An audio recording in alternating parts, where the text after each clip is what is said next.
taking information from the outside world through our five senses, what we see, what we hear, what we feel, what we taste, what we smell. And in NLP terms, all the outside world gives us is sensory-based information. We filter that. So the information from the outside world, we take it through filters, and the filters determine what comes to my conscious awareness and what's dealt with out of conscious awareness. And our filters are really quite profound. So our filters are formed by things like past experiences.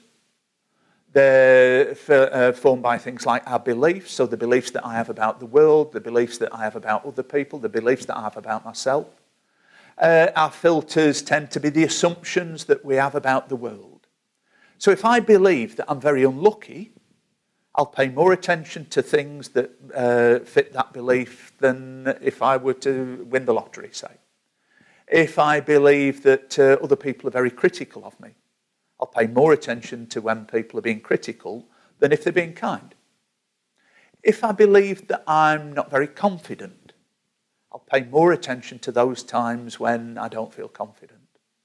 So our beliefs about ourselves, our beliefs about other people, they generally dictate what we pay attention to. So what our conscious mind pays attention to.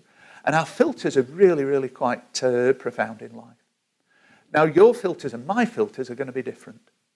So when we come to experience something similar, then my filters will determine my experience of it. It will determine what I shine my torch beam on. Your filters will determine what you shine your torch beam on. This can account for some of the differences between us. Some of you may have had experience of maybe reminiscing with family members and having very, very different memories of shared events.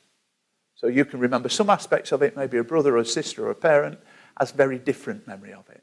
It's because we'll have filtered in different versions of it.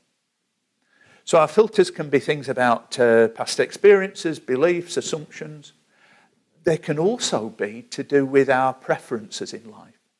So one of the core notions that we'll look at later on in the programme is that as human beings we can have a different preference for which sense we pay attention to more than other senses. So, for example, my wife, she is very good at paying attention to things visually, so she pays a lot of attention to things that she can see. So that means that for her, things like dust, things like finger marks, are sort of very strong for her. It's like they come to her awareness very quickly. I pay more attention to things that I can feel. So things around comfort are much more important to me. So it can explain some of the differences between you and other people that are significant. And we'll look at more about that later on in the program.